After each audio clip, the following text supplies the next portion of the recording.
Mga idol at kabayan, breaking news! Mismong si Pangulong Marcos Jr. na ang nagsabi na dapat imbestigahan si Mayor Alice Goo ng Bamban, Tarlac. Kahit si Pangulong Marcos Jr. ay walang makuhang impormasyon sa kanyang mga kakilalang politiko sa Tarlac kung saan nanggaling at kung sino talaga ang bagong mayor ng Bamban, Tarlac.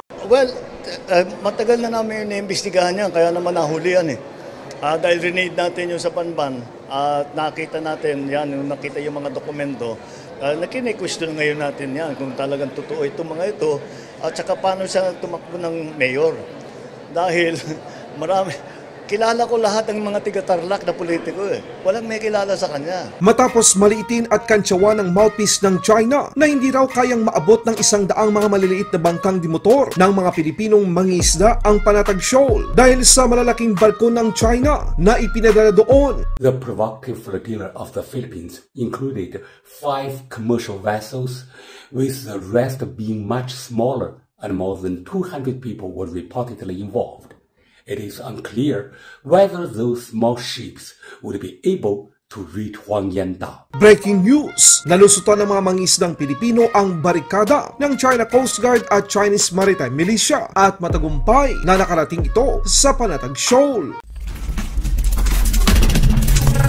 Sa isang ambush interview, Pangulong Marcos Jr. sinabi na dapat imbestigahan si Mayor Alice Goo ng Bamban, Tarlac. Sinabi ng Pangulong Marcos sa isang interview na kilala nito ang mga politiko sa Tarlac at walang nakakakilala kay Mayor Alice Goo. Nagtataka ang presidente ng Pilipinas kung saan nanggaling si Mayor at walang may nakakaalam, dagdag pa ng Pangulo, kaya't dapat imbestigahan. Bamban, Mayor Alice Goo, may directives po ba kayo sa DILG, Ombudsman or Solicitor General to investigate or to tulungan po yung Senado natin with this certain mga issues na kinakaharap niya, lalo na po yung alleged na may kinalaman siya sa Pogo operations at saka yung citizenship niya po? Matagal na namin iniimbestigahan yan, kaya naman nahuli yan eh. Dahil rinade natin yung sa Bamban at nakita natin yan, nakita yung mga dokumento, nakine-question ngayon natin yan kung talagang totoo itong mga ito at saka paano siya tumakbo ng mayor. Dahil kilala ko lahat ng mga tiga-Tarlac na politiko eh. Walang may kilala sa kanya. Kaya nagtataka kami kung saan nanggaling ito, bakit ganito ito, hindi namin malaman. Kaya kailangan talagang imbestigahan. So kasabay sa Bureau of Immigration, pati siguro may mag-question na ng kanyang citizenship. Yun, lahat i-imbestigahan natin yun. Kasama ang investigasyon ng mga hearing na ginagawa ng Senado. Sir, may ano mga specific future plans para hindi As for?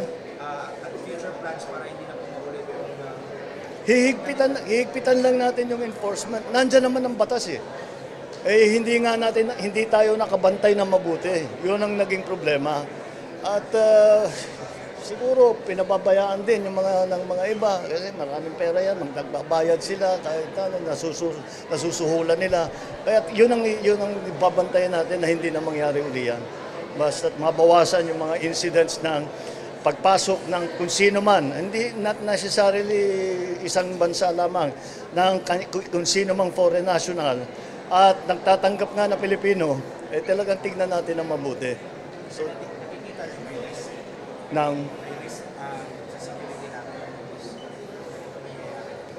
malagay ko, hindi natin malaman eh. Kaya kailangan talaga natin pag-aralan na mabuti. Pero may possibility ng ganyan. Sa ibang balita naman, sa isang video minaliit ng mouthpiece ng China ang kapasidad ng nasa 100 maliliit na barko ng mga mangingisdang Pilipino na sumama sa West Philippine Sea atin ito. Coalition, duda ng China kung kaya bang lumapit ng mga bangkang dimotor ng Pilipinas sa Panatag Shoal. Sa dami at malalaking barko na ipinadala ng China sa lugar, nagpapakita lamang mga kabayan na napakaliit ng tingin ng Chinese mouthpiece sa mga Pilipino. A Philippine flotilla of about 100 ships set out for the Huangyandao to provoke trouble on Wednesday morning. The provocative flotilla of the Philippines included 5 commercial vessels, with the rest being much smaller, and more than 200 people were reportedly involved. It is unclear whether those small ships would be able to reach Huangyan Dao. Sa kabila ng panglalait at pagmamaliit ng Chinese mouthpiece, ipinakita ng mga bangkang dimotor ng Pilipinas sakay ang mga magigiting at matatapang nating mga mangingisdang Pilipino na kahit gaano kalaki ng mga barko ng China, nagawa pa rin nilang makapasok sa Panatag Shoal. Kita pa sa isang video na sa kabila ng mga banta, tinatawanan lang ng mga Pilipino at iniiwasan ang mabagal at malaking barko ng China Coast Guard.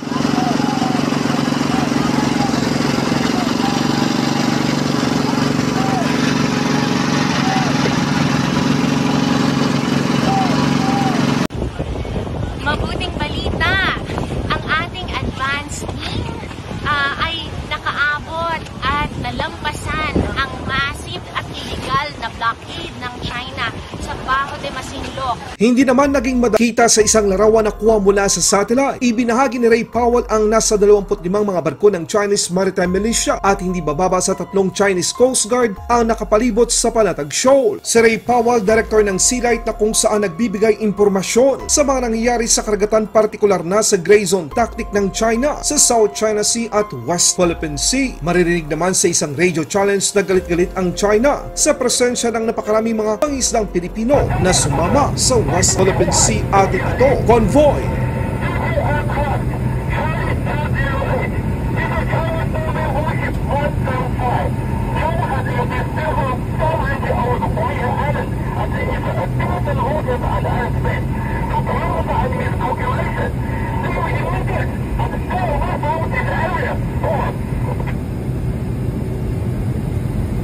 Laban Pinas.